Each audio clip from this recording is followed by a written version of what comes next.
السلام عليكم، مرحبا بكم في فيديو جديد. شوفوا اليوم واش جبت لكم وصفة المحاجب بالميكسر. هذه الوصفة يعني دائما كنت حابة ان نديرها، وكي درتها ندمت لي ما جربتهاش من قبل. واحد الخفة وواحد القرمشة وواحد البنة، يعني غير اللي يشتي يشقي روحه ويروح يدلك ويطيح كتافه. شوفوا كيفاه يجيو هايلين وماشي مزيتين، يعني ناقصين زيت ما يقهمو ما والو وبزاف بنان. نفوتوا المقادير. انا هنا حندير الميكسور، تقدروا ديروا بالبراميكسور. نسحقوا كاس تاع السميد يكون رطب، كما قلت لكم تقدروا ديروا البراميكسور في بلاصه هذا. ونزيدوا 2 كيسان تاع الماء يكون دافي، نفس الكاس اللي درنا به السميد. وهنا نسبق نخلط شوي بالمغرفه، ومن بعد ندي نخلطهم يعني من 5 دقائق ل10 دقائق. المهم نتوما شوفوا كي تلقاو الخليط ولا ليس والحبيبات تاع السميد يعني ولاو ما يبانوش، ثم اعرفي بلي الخليط تاعك راه واجد بهذا الشكل. هنا بعد ما خلطتهم كما راكم تشوفوا نفرغوا في بول ولا غيسيبيون ولا كما تحبوا. شوفوا الخليط اللي تحصلنا عليه. نبدا نضيف الفرينه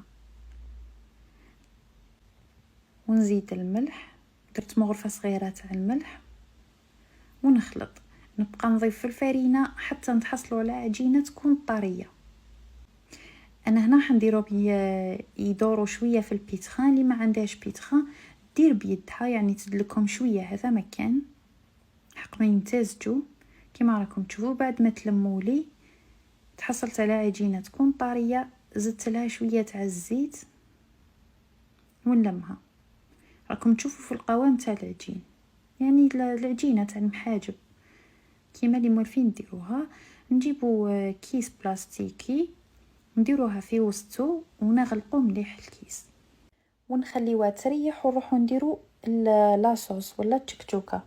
في مقله درت فيها شويه تاع الزيت وزدت لها 2 حبات بصل مرحيين، رحيوهم شويه في الخشين ماشي ترحيوهم بزاف.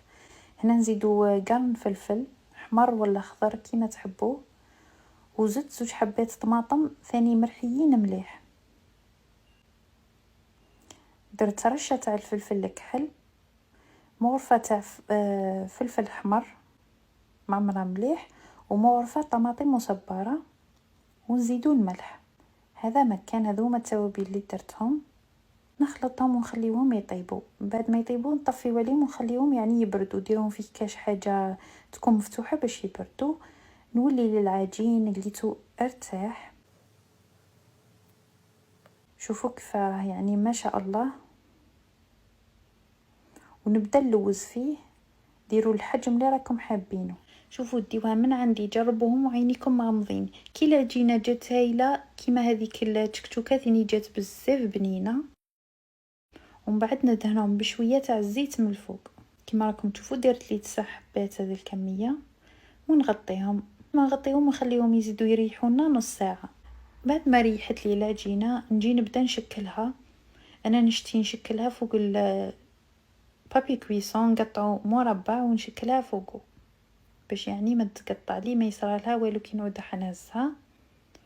ونفتحها بالشكل اللي راكم تشوفوا فيه. راكم تشوفوا في العجينه كيف راهي ما شاء الله طاوع في الخدمه بالبزاف وتتفتح وما تتقطعش. ونفتحوها بالشكل اللي راكم تشوفوا فيه، يعني كامل تعرفوا كيف ديروا المحاجب. نديروا لاصوص كيما شفتوا انا درتها فوق طبسي باش تبرد لي ونغلقوا.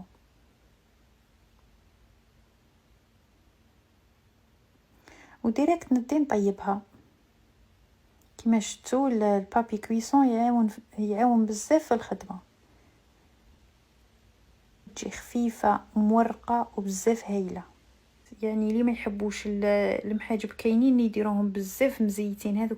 وهذو هما المحاجب اللي تحصلنا عليهم، جاو بزاف هايلين بزاف بنان خفاف وما همش مزيتين كيما راكم تشوفوا، وجاو مقرمشين يعني كي يكونوا جداد يكونوا يقرمشوا هايلين. وكتشوفوا نفتح قدامكم الحبه تشوفوا يعني بلي جات خفيفه ومورقه.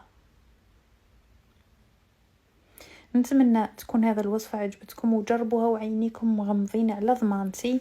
اللي ما نجحت لهاش ولا ما عجبتهاش تعاود تجي ترجع لي كومونتير وتقول لي.